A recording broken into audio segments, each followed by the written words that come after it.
오늘 우리에게 주시는 하나님의 말씀을 함께 나누겠습니다. 구약성경 창세기 18장 1절부터 8절까지를 우리 한 절씩 교독하겠습니다. 창세기 18장 1절에서 8절입니다.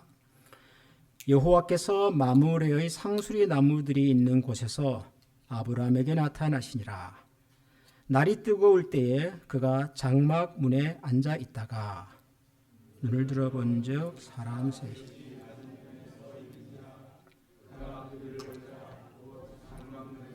달려나가 영접하며 몸을 땅에 이르되 내 주여 내가 주께 은혜를 입었사오면 원하건대 종을 떠나 지나가지 마시옵고 물을 조금 가져오게 하사 당신들의 발을 씻으시고 나무 아래에서 쉬소서. 내가 떡을 조금 가져오리니 당신들의 마음을 상쾌하게 하신 후에 지나가소서. 당신들이 종에게 오셨음이니이다. 그들이 이르되 네 말대로 그리하라. 아브라함이 급히 장막으로 가서 사라에게 이르되 속히 고운 가루 세 스아를 가져다가 반죽하여 떡을 만들라. 아브라함이 또 가축대 있는 곳으로 달려가서 기름지고 좋은 송아지를 잡아 하인에게 주니 그가 급히 요리한지라. 아브라함이 엉긴 젖과 우유와 하인이 요리 한 송아지를 가져다가 그들 앞에 차려놓고 나무 아래에 모셔 섬에 그들이 먹으니라. 아멘. 자, 그림을 하나 보여드리겠습니다. 이 그림은 아마 여러분들은 좀 생소한 그림일 수는 있습니다. 그런데 우리 기독교 역사에서는 굉장히 유명한 그림입니다. 그리고 굉장히 중요한 그림입니다. 세 사람이 지금 앉아 있죠. 식탁에 앉아서 뭔가를 지금 바라보고 대화를 하는 장면 같습니다. 여러분 이 그림의 제목이 뭔 줄 아십니까? 처음 보는 분들에게 제목을 물어보니 참 저도 참 한심합니다. 그죠? 뭔가 좀 알만한 힌트라도 좀 주고 물어봐야 되는데 이 그림의 제목은 영어로 The Trinity, 한글로 번역하면 성삼위 하나님, 그런 제목의 그림입니다. 러시아 화가 안드레아 류블로프라고 하는 분이 그린 그림이고요. 오래됐습니다. 한 15세기 1400년대 그림이니까요. 지금부터 500년도 한 600년 정도 지난 오래된 그림입니다. 이 그림은 우리 기독교 역사에서 가장 유명한 그림이다라고 말할 수 있는 그림, 미켈란젤로의 천지창조 그런 거 있죠. 만큼이나 유명한 그림입니다. 우리가 잘 몰라서 그래요. 우리가 이 그림이 유명한 이유는 보이지 않는 하나님의 속성을 보이는 그림으로 표현했다, 나타냈다, 그런 의미가 있어서 그렇습니다. 아마 이렇게 설명을 드려도 아마 여러분들은 이렇게 좀 뭐가 이렇게 느낌으로 와닿지는 않을 겁니다. 이게 무슨 하나님의 속성인가 그런 생각이 들지만 제가 오늘 그림 설명하려고 온 건 아니니까 아무튼 그렇습니다. 이 그림이 아주 유명하고 굉장히 중요한 이 하나님의 속성을 잘 표현한 그림 중에 하나다, 그렇게 알려져 있습니다. 근데 제가 오늘 여러분들에게 이 그림을 먼저 보여드린 이유가 뭐냐면 이 그림의 배경이 오늘 우리가 읽은 창세기 18장입니다. 오늘 우리가 읽은 아브라함이 낯선 세 분을 이렇게 대접했던, 환대했던 이 창세기 18장이 이 그림의 배경입니다. 그러면 이제 좀 여러분들이 생각을 좀 해보시면 좋아요. 왜 창세기 18장 이 이야기가 하나님의 속성을 또 표현하는 걸까? 한번 생각해 볼 필요가 있어요. 또 오늘 이 창세기 18장에 나오는 아브라함이 이 낯선 손님 세 분을 대접한 이 이야기가 또 왜 이 아브라함의 믿음의 여정을 설명하는 성경 속에서 또 이렇게 중요한 이야기일까? 이것도 한번 생각해 봐야 돼요. 요즘 우리가 거의 매주 반복해서 아브라함에 대한 얘기를 하고 있어요. 아브라함의 믿음에 관한 얘기를 하고 있습니다. 아마 여러분들이 이런 생각을 하실 수도 있어요. 아니 목사님 뭐 지난주에도 아브라함 얘기했고 지난주에도 아브라함 믿음 얘기했는데 무슨 또 아브라함 얘기고 도대체 언제까지 아브라함 믿음 타령을 하실 겁니까? 좀 우리 이제 좀 다른 얘기 좀 하면 안 되겠습니까? 다른 설교 들으면 안 되겠습니까? 아마도 여러분 그런 생각을 하시는 분들이 저는 계시리라고 생각합니다. 충분히 그러실 수 있습니다. 제가 무슨 대단한 신학자도 아니고 제가 무슨 탁월한 설교가도 아닌데 아브라함이라고 하는 뻔한 사람에 대해서 믿음이라고 하는 뻔한 주제에 대해서 지금 매번 연속적으로 설교를 하는 것이 저도 사실은 쉽지 않아요. 저도 힘들어요. 그래서 아마 여러분들도 뭐 똑같은 얘기 또 하시네요. 그러실 수 있다고 저는 생각합니다. 충분히 이해합니다. 그런데 여러분 제가 하고 싶어서 하는 게 아니라 성경에 보니까 아브라함 얘기가 계속 나오잖아요. 그리고 아브라함 얘기의 핵심은 결국은 믿음이거든요. 그렇지 않습니까, 여러분? 우리가 아브라함에게서 믿음 빼고 무슨 얘기를 더 할 수 있습니까? 여러분이 아브라함을 생각하고 누군가가 얘기할 때 아브라함의 믿음 빼고 뭘 가지고 얘기하시겠어요? 아브라함이 독자 이삭을 뭐 하나님 앞에 드렸다. 맞죠? 근데 여러분 그건 뭐죠? 그건 믿음 이야기라고요. 아브라함이 뭐 갈대 우르 살다가 친척 떠나고 뭐 가나안으로 갔다. 맞죠? 그건 뭐죠? 그건 믿음 이야기예요. 아브라함이 애굽으로 내려가면서 자기 아내를 아내라고 부르지 말라고 했다더라. 그건 뭐죠? 그것도 믿음에 대한 얘기예요. 그러니까 여러분 제가 참 놀라는 게 뭐냐 그러면은 제가 이 창세기에 나오는 아브라함 얘기를 읽으면서 그 뻔한 사람과 뻔한 이야기에 대해서 성경은 지겹도록 얘기한다는 거예요. 지겹도록.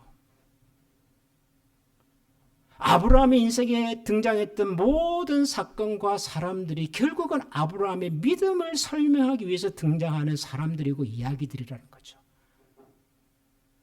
믿음이라고 하는 것이 우리가 생각하는 것처럼 그렇게 단순하지 않구나. 믿음이라고 하는 것이 믿음으로 산다고 하는 것이 우리가 생각하는 것처럼 그렇게 한번 내가 예수 믿었습니다라고 하는 말 한마디에 모든 것이 해결되고 뭐 그런 거 옛날에 있었잖아요. 한국에 가면 지하철 탈 때 피켓 하나 딱 써가지고 예수, 구원, 불신, 지옥. 여러분 그런 거 보신 적 있으세요? 옛날에 그런 분 계셨어요. 너무 명료하잖아요. 기독교가 말하고 싶은 건 뭐예요? 결국은 예수 믿고 하나님 나라 간다는 거고 예수 안 믿으면 지옥 가니까 회개하고 돌아오라는 거잖아요. 그런 의미에서 예수, 천국, 불신, 지옥마다 더 명쾌한 설명이 어디 있냐고요. 기독교를 설명하는 표현 중에. 그러나 그것 가지고 기독교가 다 설명되지 않잖아요. 그 속에 어마어마한 내용들이 있잖아요. 예수님에 대해서도 마찬가지고 천국이라는 것도 마찬가지고 지옥이라는 것도 마찬가지고. 그러니까 성경을 읽으면서 아브라함의 이야기를 읽으면서 거듭거듭 그런 생각이 들어요. 저는 그런 느낌이에요. 매주 설교를 준비할 때마다 항상 제자리로 돌아오는 느낌이에요. 지난주에 아브라함 얘기했고 믿음 얘기했는데 또 원점으로 돌아오는 느낌이에요. 그런데 그게 결국은 믿음이더라고요. 믿음. 아브라함이라고 하는 사람이더라고요. 그게. 그러니까 아브라함이 오늘 낯선 사람을 대접을 합니다. 근데 이것도 아브라함의 믿음에 대한 얘기예요. 그럼 도대체 이 얘기는 아브라함의 믿음과 무슨 상관이 있길래 라고 생각을 해보게 되더라고요. 이 창세기 18장을 읽으면서. 그렇지 않습니까, 여러분? 더군다나 아브라함이 이 낯선 손님 세 분을 잘 대접한 이야기에 이어서 무슨 얘기가 나오는지 아십니까? 이건 뭐 다음 주에 할 얘기라서 미리 조금만 제가 맛배기만 보여드리겠습니다. 다음번 얘기가 뭐죠? 소돔과 고모라 얘기예요. 소돔이 망하는 얘기예요. 하나님이 소돔을 심판하시는 얘기예요. 그런데 이 이야기가 전혀 다른 이야기가 아닌 것 같다는 거죠. 아브라함이 낯선 손님 세 분을 대접을 합니다. 여러분 그러고 난 다음에 무슨 일이 일어나는 줄 아세요? 오늘 우리가 18장 1절부터 8절까지 쭉 읽었잖아요. 내용은 별거 아니에요. 내용이 이런 거죠. 어느 날 아브라함에게 어떤 분이 세 분이 낯선 분이 찾아오셨어요. 성경은 그분을 여호와께서 하나님께서 그렇게 설명을 합니다. 그러나 사실 아브라함은 그분이 하나님인지 아닌지 잘 몰랐던 것 같아요. 어떻게 알 수 있냐 그러면 이렇게 얘기를 하잖아요. 눈을 들어 본즉 사람 셋이 맞은편에 서 있는지라 그랬어요. 이거는 아브라함의 관점이에요. 아브라함의 관점. 아브라함이 사는 동네에 마므레 상술이라고 하는 그 동네에 낯선 분들이 등장을 합니다. 찾아옵니다. 세 분이 오셨어요. 근데 아브라함은 그분들을 뭐라고 표현해요? 세 사람 그러잖아요. 세 사람. 그러니까 하나님께서 등장하시지만 내가 하나님이다 뭐 이렇게 등장하신 게 아니란 말이에요. 사실 성경을 읽어보면 하나님께서 등장하실 때 나 하나님 이렇게 이름표 달고 등장하시는 법은 거의 없어요.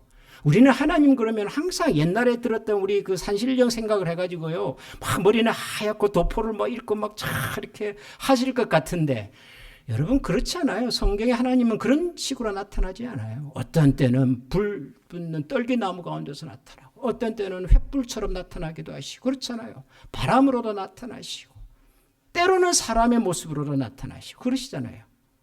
여러분 다니엘이 친구들과 함께 불 속에 던져지잖아요. 다니엘의 세 친구가 불 속에 던져지잖아요. 그런데 나중에 밖에서 사람들이 보니까 모두 몇 사람이 불 안에 있죠? 성경을 보면 네 사람이 보였다 그래요.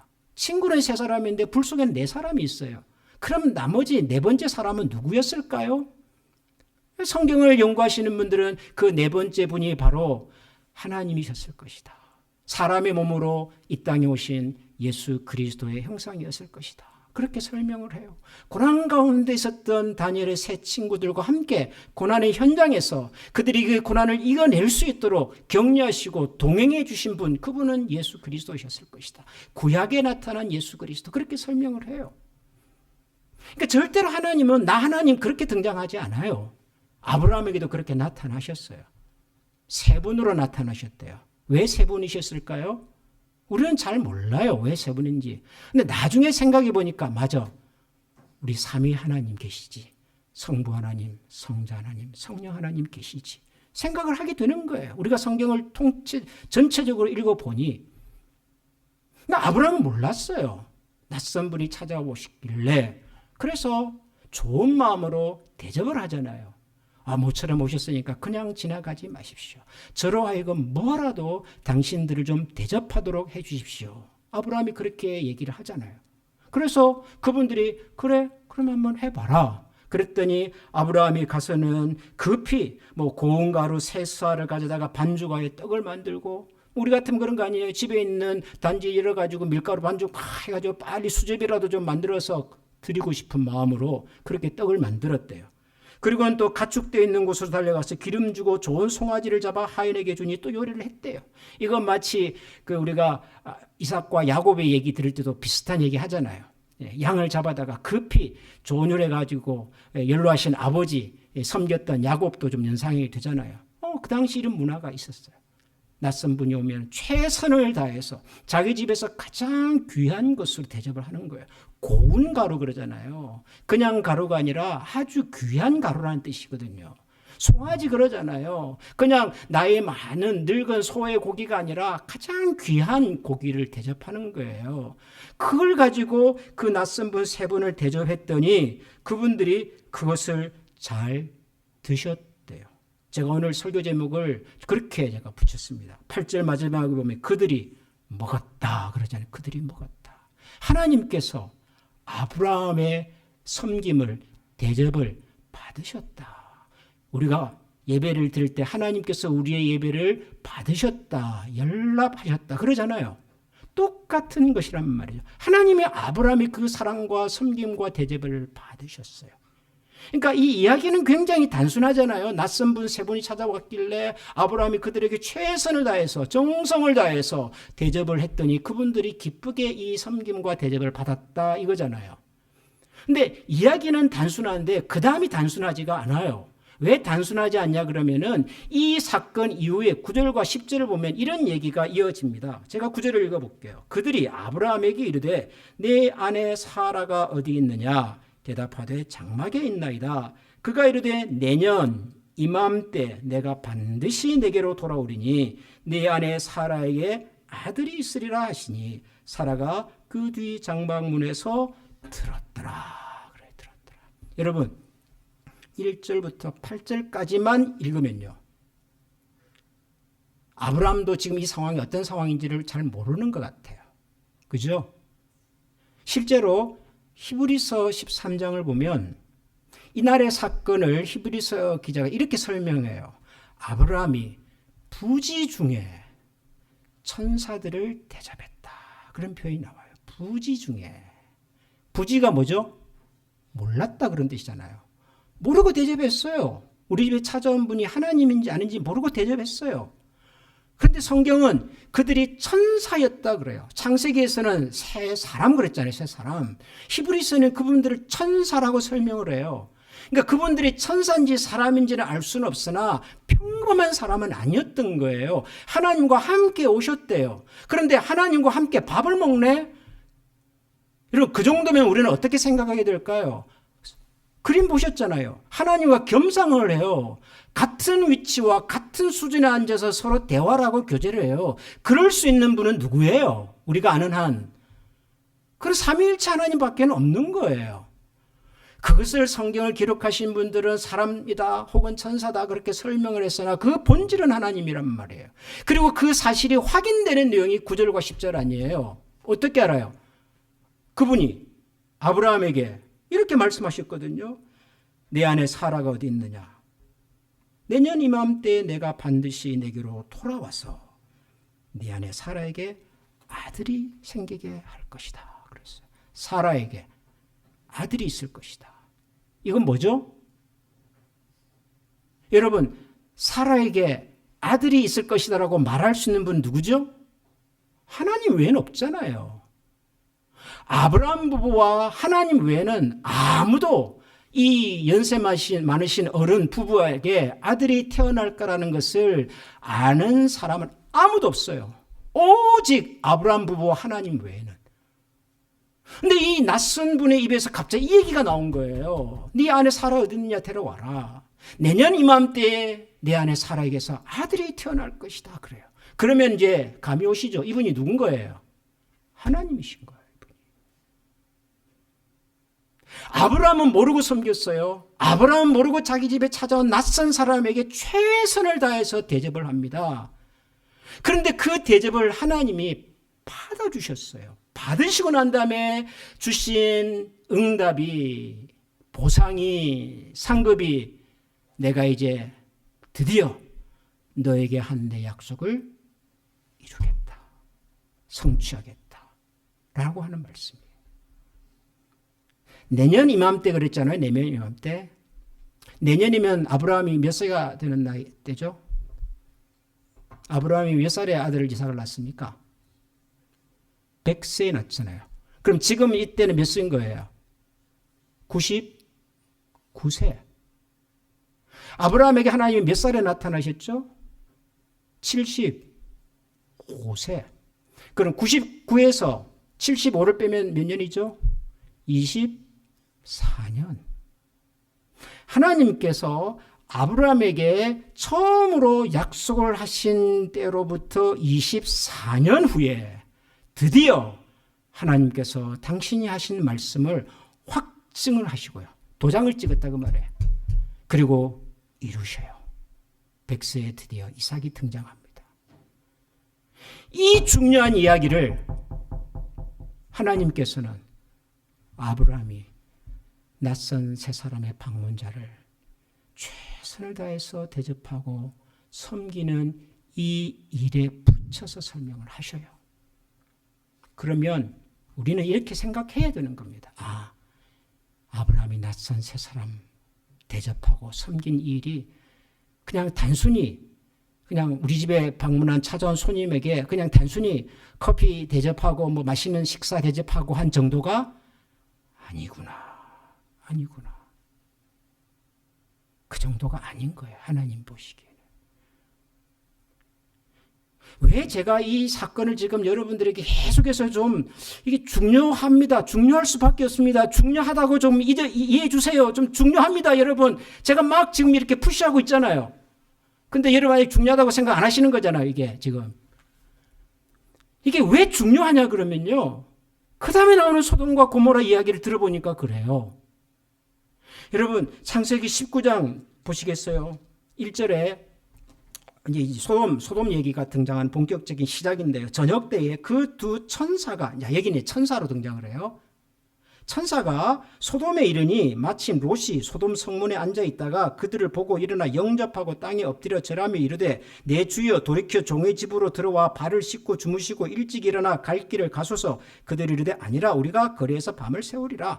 예, 그 세 분 중에 두 분이 소돔성을 방문하셨대요. 그리고 마침 롯을 만났어요. 롯도 자기 삼촌 아브라함 비슷하게 오셨습니까? 저희 집에 하루 주무시다가 가시죠. 그랬더니 이 손님이 아니다. 우리가 지금 좀 바빠서 거리에서 좀 있어도 괜찮다. 지금 그러는 거예요. 3절 롯이 간청하며 그제서야 돌이켜 그 집으로 들어오는지라. 롯이 그들을 위하여 식탁을 베풀고 무교병을 구우니 그들이 먹으니라. 그들이 눕기 전에 그 성 사람 곧 소돔 백성들이 노소를 막론하고 원근에서 다 모여 그 집을 에워싸고 롯을 부르고 그에게 이르되 오늘 밤 네게 온 사람들이 어디 있느냐 이끌어내라. 우리가 그들을 상관하리라 그래요.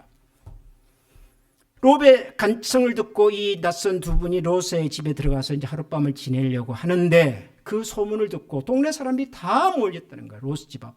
그래가지고는 뭐라고 얘기를 해요? 롯에게 야 롯아 너희 집에 지금 방문자 두 사람이 있지. 지금 당장 밖으로 내보내. 그 다음 말이 기가 막힌 말이에요. 그 다음 말이 5절 마지막에 뭐라 그래요? 우리가 그들을 상관하리라. 상관하리라. 이게 무슨 말이에요? 상관하리라. 우리 한글 성경이 처음으로 한글로 번역된 것이 1950년대입니다. 처음으로. 지금은 여러 번 번역이 돼서 좀 현대적으로 많이 바뀌었지만 그럼에도 불구하고 그 당시 사용했던 표현과 어법들이 많이 남아 있어요. 그래서 때로는 우리 젊은 사람들이 성경을 읽다가 이해가 잘 안 돼요. 이게 무슨 말이지? 그럴 때가 참 많아요. 그 중에 하나입니다. 상관. 지금 안 써요. 이런 말 안 써요. 그러니까 몰라요. 무슨 말인지. 근데 영어는 이걸 뭐라고 번역한 줄 아십니까? We can have sex them. We can have sex. 그럼 뭐예요? 상관은?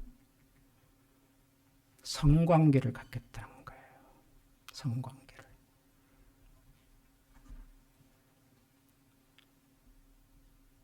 여러분 소돔이 망할 수밖에 없는 여러 가지 이유가 있습니다. 그건 다음 주에 제가 이제 할 거니까 좀 남겨놓고요. 근데 소돔이 망할 수밖에 없었던 가장 상징적 이유 중에 하나가 바로 이 장면이에요. 낯선 사람들이 찾아왔는데 소돔 사람들이 그 낯선 사람들을 데려다가 뭐 하겠다고? 내가 그들을 데리고 밤새도록 지저분하게 놀겠다는 거예요. 이게 소돔 사람들이 가지고 있는 정서고요, 윤리의식이고 도덕 개념이고요, 낯선 사람을 대하는 방식이었어요. 그 당시. 똑같은 분들이 방문했습니다. 똑같은 분들과 대화를 합니다. 그런데 한 분은 자기 가진 최고의 정성을 더해서 그분들을 대접합니다. 또 한쪽의 사람들은 그들을 데리고 밤새도록 자기들이 원하는 방식으로 데리고 놀겠답니다. 그게 노는 겁니까? 폭행이지요. 너무도 대조적인 이 사건에서 하나는 하나님께서 약속하신 당신의 약속의 말씀을 확증을 하시고요. 한쪽에서는 하나님께서 저들을 더 이상 내버려 둘 수가 없어서 심판하신다고요. 그렇다면 아브라함이 낯선 세 사람을 대접했다고 하는 것이 우리가 생각하는 것보다 훨씬 더 무게가 있고 훨씬 중요하고, 아니 그걸 떠나서 적어도 하나님께서는 아브라함의 그 행위를 굉장히 높게 보셨다는 거예요. 굉장히. 어떻게 해요? 믿음의 결정, 믿음의 선택, 믿음의 삶으로 보신 거란 말이에요.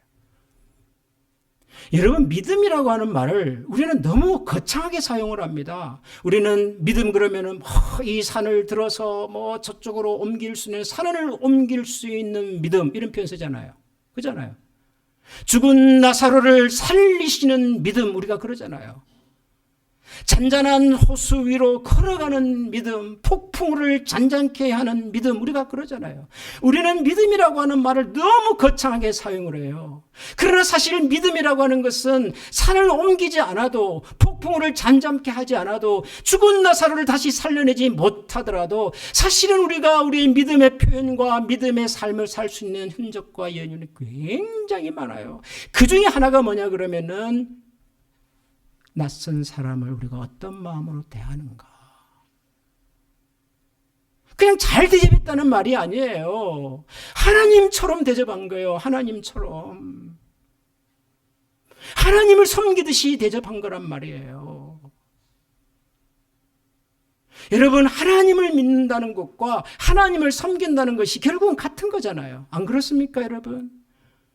우리가 하나님께 예배드리는 이 예배를 우리가 월십 서비스 그러잖아요. 하나님에 대한 섬김의 표현이잖아요. 근데 하나님을 섬기는 것과 우리가 이웃을 섬기는 것이 다른 겁니까? 하나님을 사랑하는 것과 이웃을 사랑하는 것이 여러분 다른 겁니까? 하나님을 대접해드리는 것과 이웃을 대접하는 것이 다른 얘기입니까? 우리는 다르다고 생각을 하는 거예요. 우리는 어떻게 됐든지 하나님 앞에 가서 하나님 중심으로 하나님을 잘 섬겨드리고, 그거 하면 우리의 책임과 역할을 다 했다고 생각하지만 하나님은 그렇게 안 보셔요. 하나님은 하나님의 이름으로 등장하지 않아도, 평범한 사람의 모습으로 등장해도 그런 사람을 어떻게 대하고 대접하고 섬기고 사랑하는가가 하나님에 대한 마음과 똑같다고 말씀하세요. 여러분, 예수님도 이렇게 말씀하신 적이 있습니다. 마태복음 26장인가요? 그 유명한 예수님께서 양과 염소를 마지막 날 순간에 이제 이렇게 나눠놓고 말씀하시는 장면을 보면 그런 내용이 나와요. 마태복음 25장 31절인가요? 마지막에 이제 양과 염소를 나눠놓고 예수님이 그러시잖아요. 인자가 자기 영광으로 모든 천사와 함께 올 때에 영광에 보지 않을 텐데 그때 모든 사람을 그 앞에 불러놓고 양과 염소로 가를 거다. 양은 오른편에 염소는 왼편에 두고 그때 임금이 오른편에 있는 자들에게 이르시되, 오른편은 양이에요. 너희들 참 잘했다. 칭찬을 막 해요. 내가 줄일 때에 너희가 먹을 것을 주었고, 목마를 때에 마시게 했고, 나그네 되었을 때 영접했고, 헐벗었을 때 옷을 입혔고, 하여튼 잘해줬대 나한테.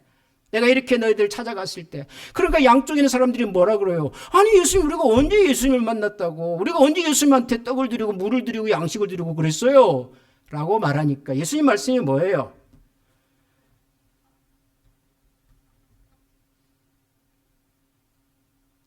임금이 대답하여 이르되, 내가 진실로 진실로 너희에게 이르노니 너희가 여기 내 형제 중에 지극히 작은 자 하나에게 한 것이 곧 내게 한 것이다.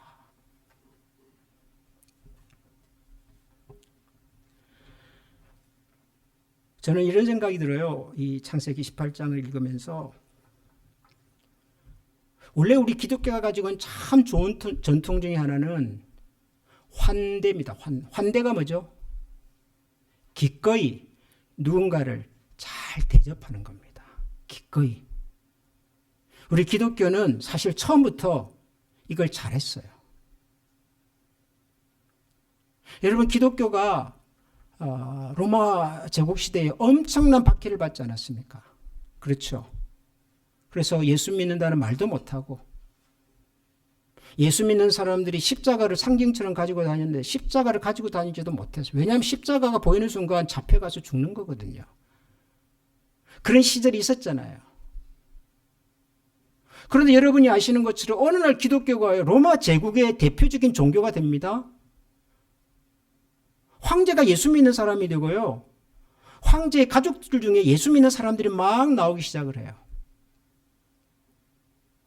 여러분, 어떻게 이해하세요? 아니, 어제까지만 해도 예수 믿는다는 예수 예자만 들어도 잡아다가 감옥에 갇히고 사자굴에 집어넣고 십자가에 달려서 죽이고 막 그랬잖아요. 예수 믿는 사람들이. 그래서 그 사람들 피해서 저 지하 무덤으로 갔다 그러잖아요.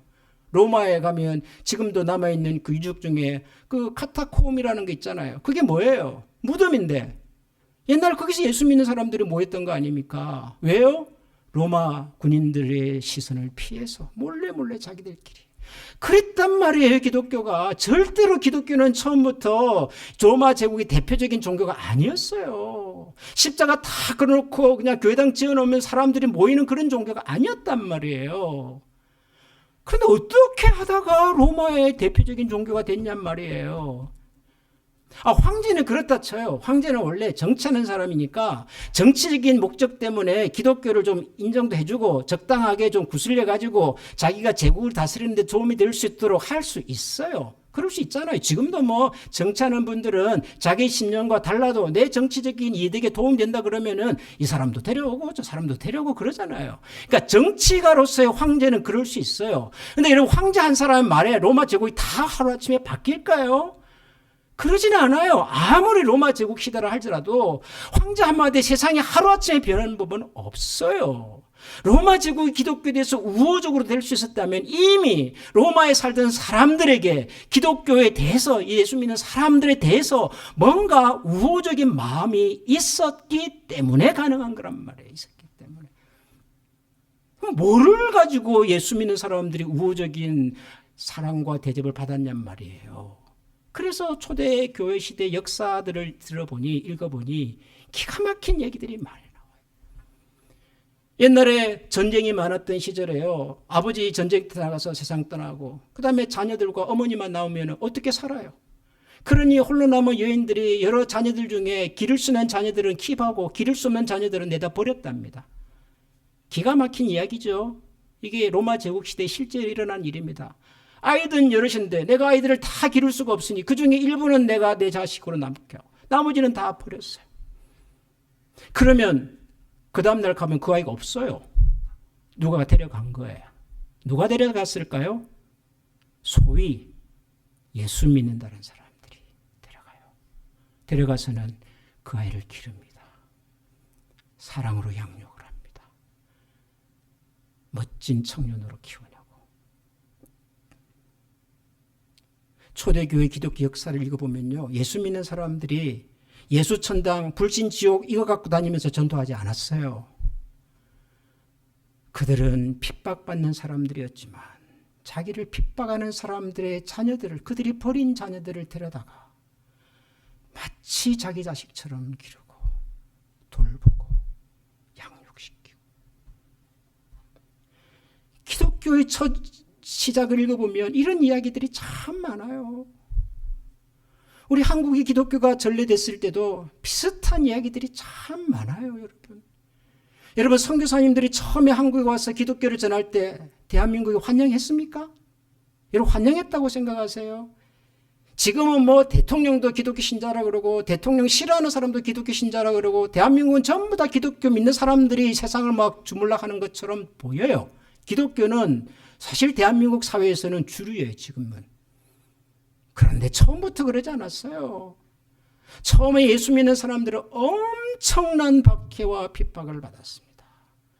우리 개신교의 전파 역사는 130년이지만 사실 100년 전에, 그보다 더 100년 전에 먼저 들어간 선교사들이 있어요. 로만 캐톨릭의 선교사들이에요. 일본을 통해서, 중국을 통해서 그분들이 사실은 먼저 들어갔어요. 그분들이 먼저 기독교 얘기를 했어요. 먼저 기독교 얘기하다가 비참하게 죽었어요, 그분들이. 지금도 서울의 한강변에 가면은요, 합정동 그 한강변에 여러분 절두산이라는 산이 있습니다. 절두산. 이름부터가 여러분 무시무시하지 않습니까? 절두산. 무슨 말이겠어요? 두는 뭐죠? 두? 머리에 머리 두자. 절은 뭐죠? 잘랐다는 거잖아요. 절두는 뭐예요? 목을 잘랐다는 거잖아요. 산 이름이 절두산이에요. 왜요? 그 산 위에서 예수 믿는다는 사람들의 다 목을 쳐서 강에다가 던졌거든요. 그게 절두산이에요. 그 옆에 있는 것을 양화진이라 그러잖아요. 양화진. 거기에는 기독교 선교사들의 무덤이 다 몰려있는 곳이잖아요. 아픔의 역사 현장입니다. 비극의 역사의 현장입니다. 기독교는 한국에서도 그렇게 시작했다고요.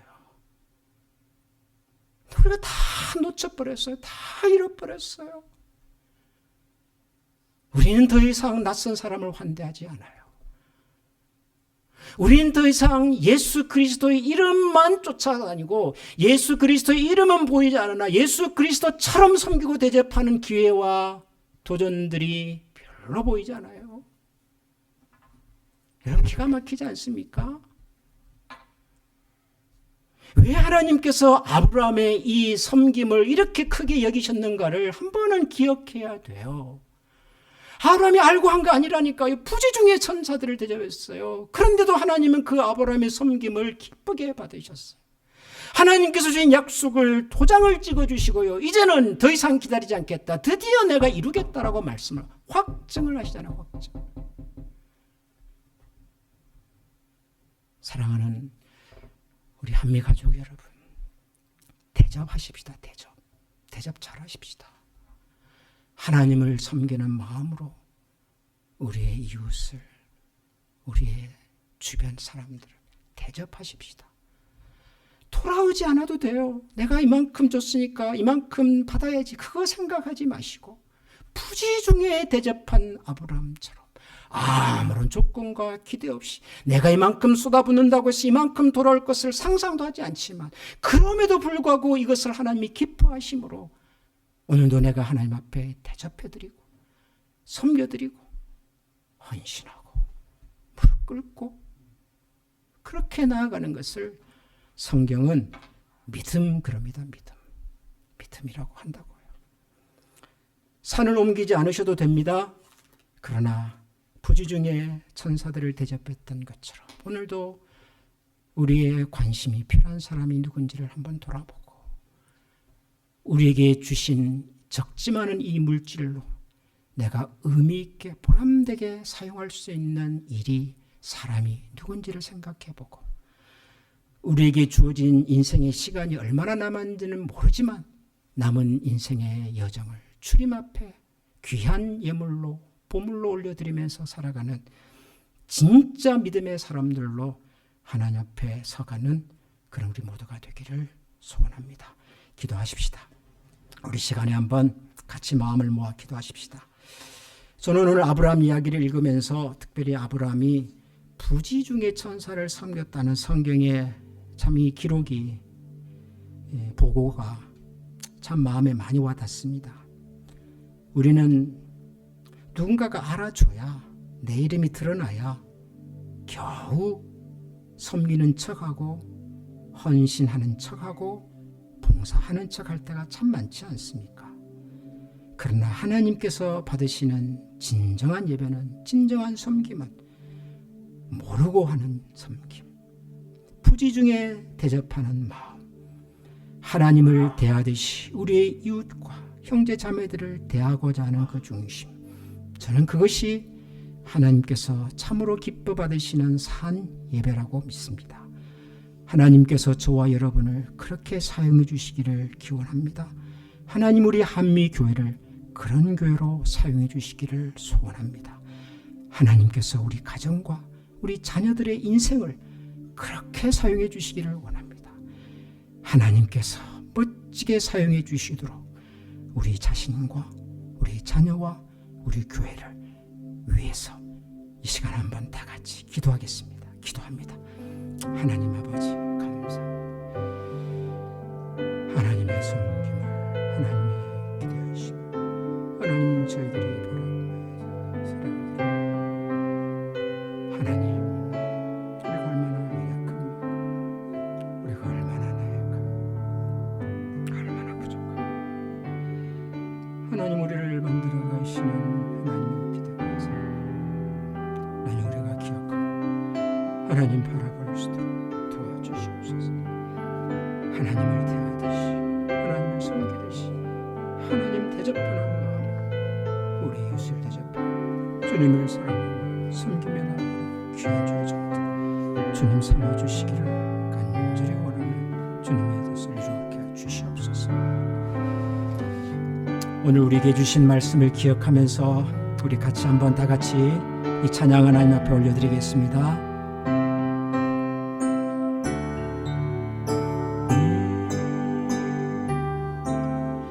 나의 사랑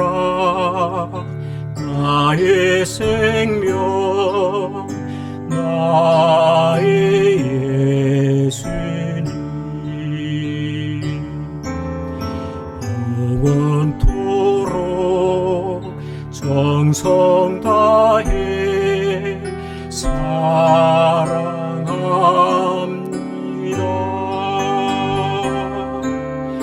나의 힘 되신 여호와를 내가 사랑합니다. 영원토록 정성 다해 사랑함.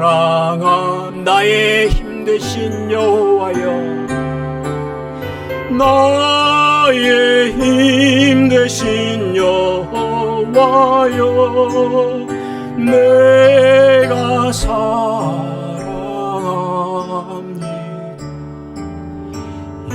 영원토록 정성 다해 사랑합니다.